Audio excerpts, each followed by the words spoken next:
Alright, what's up, guys? Come back on here with another Houston Texans feed. This is going to be a Philadelphia Eagles preview for week 9. So, Texans 4-4, as we know. Coming off a big win in Tennessee. Nothing too spectacular. We're pretty much we're better than they are on paper and on the field. So, I think that was a game that we should have won anyway. So, it's not that big of a deal. We won a game that we should have won. It's what it is. Now, this week, we're going against the 5-2 Eagles in our home stadium, and I think this is a game that we can definitely win if we play like we did last week and play to our strengths and not turn the ball over at all. So first, the Eagles, they're a decent offense. Nick Foles has been all right this season. LaShawn McCoy really hasn't got anything much going. I've had him on fantasy this year, so I've known they've kind of struggled a lot this year. It's pretty much due to the offensive line having a lot of injuries and stuff like that. Can't get him holes to run through, and that's why Foles kind of having an off year too. Macklin's having a decent year, and so is Zach Ertz, the tight end. So I think they have the weapons. If they can keep Foles up on his feet, they have the weapons to give us a good game. I feel like this defense played a lot better last week, pretty much due to the fact that we could get more pass rush on the quarterback. We didn't really see too much blitzing from the secondary. I remember a lot of times if they threw a ball deep down the field, like Kendrick Lewis is back over the top. So it was nice to see that we didn't have to blitz so much and our secondary could use over-the-top help and stuff like that, and we wouldn't have to blitz as much to get pressure on the quarterback, and that was due to Watt being Watt and the return of Clowney, even though he didn't do much. He saw double teams.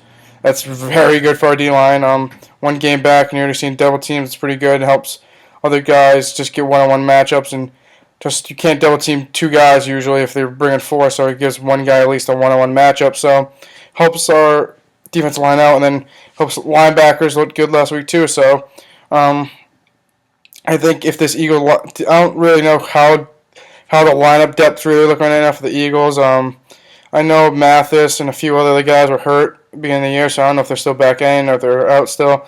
So I feel like this D-line can take advantage of a weak offensive line right now and give a lot of pressure on Nick Foles and just bring him up and then hopefully cause turnovers, and then that's how we probably score our points. Our offense has kind of been what it's been all year. Even though we scored 30 points against the Titans, they weren't really, I don't know, it wasn't feel like a more offensive game. I feel like our defense made our offense a lot better, obviously. Offense wasn't making big drives, and our defense just making stops. Kind of like defense makes a few couple plays, the offense is already in scoring position. So it's been like all year. Arian Foster had another great game last week, so I feel like he could do good against this Eagles defense.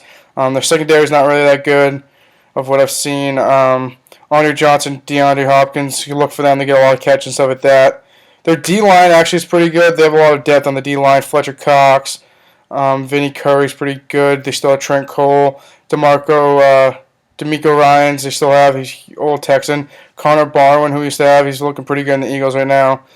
Their defense is pretty good. Probably a little underrated. No one really goes after their defense. Their secondary kind of has some issues, but besides that, their front seven's pretty decent. So I think this will be a tough game. I think it'll be a close game, kind of like the Cowboys game. I think the Cowboys might be a little bit better than the Eagles right now. I think the Cowboys have a better offense. Well, fluent offense. Offensive line's a lot better, and they've proven that they can score on anyone. They pretty much went into Seattle and beat Seattle in Seattle's house, which usually never happens. So I feel like Cowboys have better offense. Their defense, Cowboys' defense might be a little better in certain areas, but the Eagles' defense isn't bad at all. I'm not going to try to say that the Eagles and Cowboys, I think that would be a good game once they play. But I think we could win this game 20-17 or 24-17. I think it'll be a close game, field goal, touchdown at least. And hopefully the guy behind me can get a couple plays. Jadeveon Clowney comes back 1 week already done playing, and then 1 week in practice, so he must be feeling a little bit better. His knee should be feeling a little bit better, so hopefully he can get some pressure on Foles and stop the run, stuff like that. I think this game pretty much stems from our defense stopping their offense, and our offense just playing better than it has all season. I feel like our defense won't be the reason we lose this game. Obviously, it's usually our offense struggles at times, but I think Fitzpatrick kind of like got his motivation back last week. Just a game that he's actually won. Seen some consistency. No interceptions, which obviously helps, but he could have thrown a few if Tennessee caught him. But besides that, hopefully we can just keep run the ball, then set up the throw, set up the passes down the field, stuff like that. And then our defense can just hold us. They're pretty much our backbone, so defense can hold us hold us down against the Eagles, and hopefully go into the bye week 5-4, which would be huge. Then we still have a lot of momentum. Then after the bye week, we go and play Cleveland. I think that's a game we could easily win. We should win. Then we go play Cincinnati. So if we can get this train running on straight good motivation right here, go 5-4 and go into the bye week, it looked like we could be a playoff contender. 5-4 going, and then we have to play Jacksonville twice, Tennessee again, Indy again. I think there's a couple teams on the road that we can easily beat. So this team, if we go 5-4 into the bye week, this is easily a 9-7, 10-6 team. So see what happens. Hopefully we don't have any turnovers, and hopefully we win this game. Besides that, let's go Texans.